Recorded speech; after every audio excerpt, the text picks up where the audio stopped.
Happy game day. Yes, it is the battle for the Heartland Trophy. I'm Travis Justice in his car because he lost his car keys. Oh, I'm sorry, he misplaced his car keys. Found my car keys is why I'm in the car. Found my car keys. Where were your car keys, Ross Peterson? Take us through this story here. So I lost my car keys. I was supposed to be down at the radio station about a half hour ago. So I started looking around, couldn't find them, but I found them in the pocket of the coat I was wearing. It's funny how that works out, isn't it? Last place you look. Always the last place you look. You know, I'm glad I'm not alone in this because my wife gets so mad at me. She says, well, where'd you have them last? Well, if I remembered, I would know where they were at. I'd go there. Yes. Go there. Right. Yes. No, this is, yeah, dude, I hope this is not a sign of things to come today. I've been worried about this game all week long.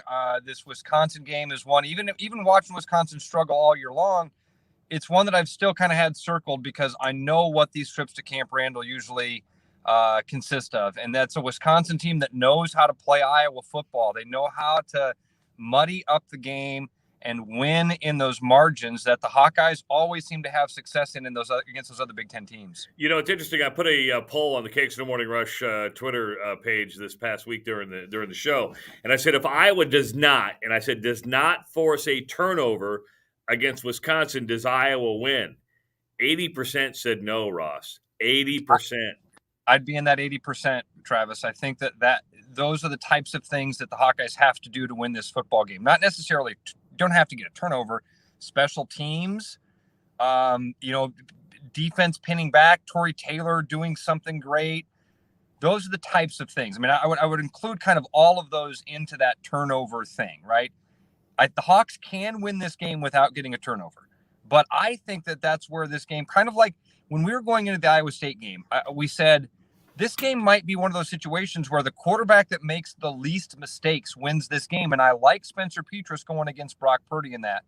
And I like that matchup today also, because I think we could be in a similar situation there where the quarterback that makes the mistakes is going to lose this game rather than the quarterback that's going to go out and win it. I understand what you're saying, but the numbers don't lie, right? We're now far enough in the season. Iowa's offense ranked 120th in the country, the rushing game at 103rd in the country. Wisconsin's defense is better statistically than Iowa's defense, and Wisconsin's offense statistically is better than Iowa's offense. Depending on how this game goes, tonight's sound off on News Radio 1040 WHO is going to be interesting because a win, we're talking about how Iowa's in the driver's seat and really controls its own destiny. A loss, and we're going to be talking about Brian Ferentz in the offense a hell of a lot. And yeah, obviously, depending on how that game plays out, I'm with you, Travis. And I said this to Sean on his show this morning. No matter what happens with this game, it's going to be a dynamic sound off because you're right. Win, and now we get to start to form that pie in the sky conversation again, talking about those Big Ten West and getting your tickets for Indy and all that. Lose. And we have a really dynamic show about how far expectations have fallen in the last couple of weeks. We go from being in the college football playoff conversation to not being a top 15 football team all of a sudden. That's so a lot on the line here, man. I mean, really, we've had a lot of Hawkeye games this season. I go back again to Iowa State where you look at it and you go, okay, the trajectory of the season is going to change greatly based on this game. If Iowa would have lost Iowa State, we wouldn't have had any of those conversations we've been having this year. This is another one of those pivotal moments here where Mr. Destiny is going to put his finger on the timeline and decide what's going to happen. And if you can win this game, again, this conversation today at the end of the show is going to be a really fun conversation about, looking ahead at Northwestern and Minnesota and Nebraska and looking at a Big Ten championship and what's happening on the West or in the East rather. Lose this game. And now we're going to get a phone call that says, all right, which bowl are we headed to? I don't want to have that conversation yet.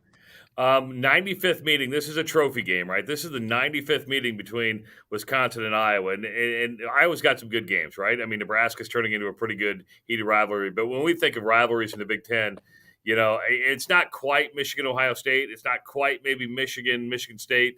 But this is right up there with one of the best games in the Big Ten on a yearly basis. Yeah, I love seeing that the career record there, the 48, 44, and 2, because, Travis, you and I are both old enough to remember that this is a rivalry that has definitely swung both ways. Iowa used to dominate Wisconsin. Wisconsin has had a stretch of dominating Iowa over time.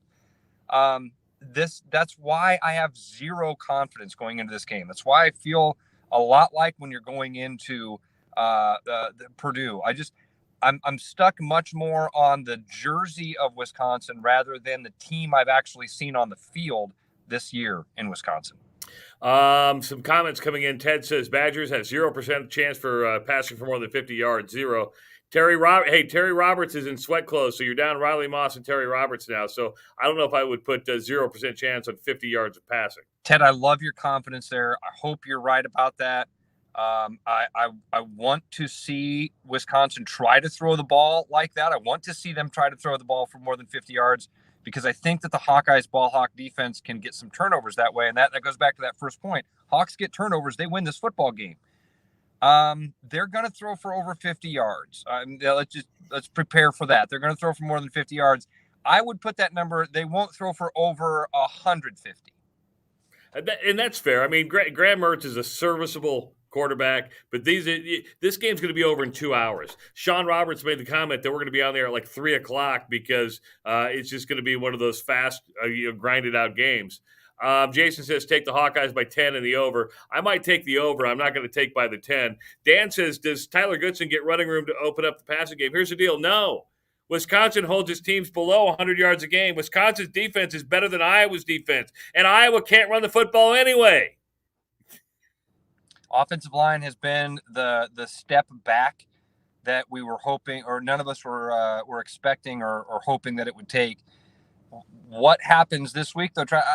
Listen, I'm not going to say I will not be as definitive as you are, as strong opinionated on this stuff because I don't know, man. This Hawkeye offensive line might have figured something out in 2 weeks. They might have been able to find something in film.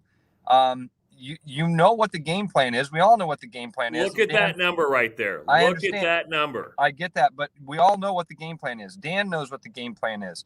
You're going to try to run the ball to establish that running game to get things going through the air. Can they do that is the question. Travis, I'm not going to put it past them. I've seen this Hawkeye offense turn into some road graders, right? And I've also seen this Hawkeye offense, the offensive line look like a sieve and not give Spencer Petras any time at all, not open any lanes.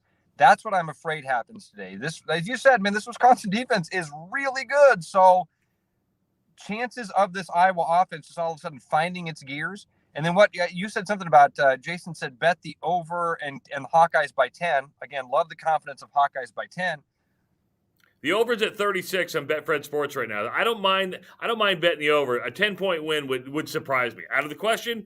Nothing's out of the question, right? I get it. You got to play the game, but I don't know if I'd touch the 10 points that he's throwing out there. Yeah, that's a tough one. And as far as the over-under, every expert seems to be saying bet the under. And everybody we've talked to all week says, 10-9 football game. The over-under at 36.5, 37, the Vegas thinks this game is 20-17.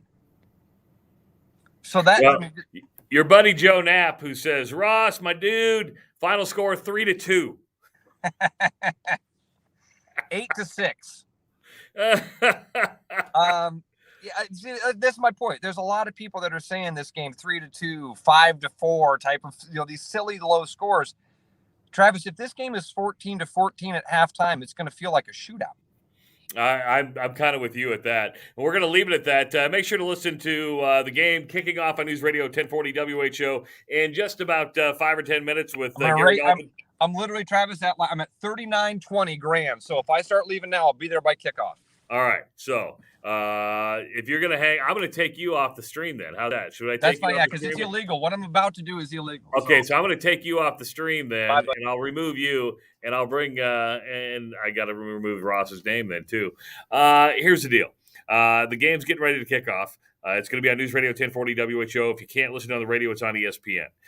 The game sound-off, the Jethro's Barbecue sound-off, will take place. It's scheduled from 4 o'clock to 7 o'clock, right? But as our good buddy Sean Roberts has said, and the producer of the Jethro's Barbecue sound-off, this game possibly could be over by like 2:30. or 2 o'clock in the afternoon, and we could be on the air at 3 doing another 4-hour show. It's going to be a great game. It's going to be, we think it's going to be a great game. This is what rivalry games are about. It's a trophy game, and we will talk to you after the first quarter. Enjoy the game, everybody. For Ross Peterson, Sean Roberts over there, I'm Travis Justice. We'll see you soon.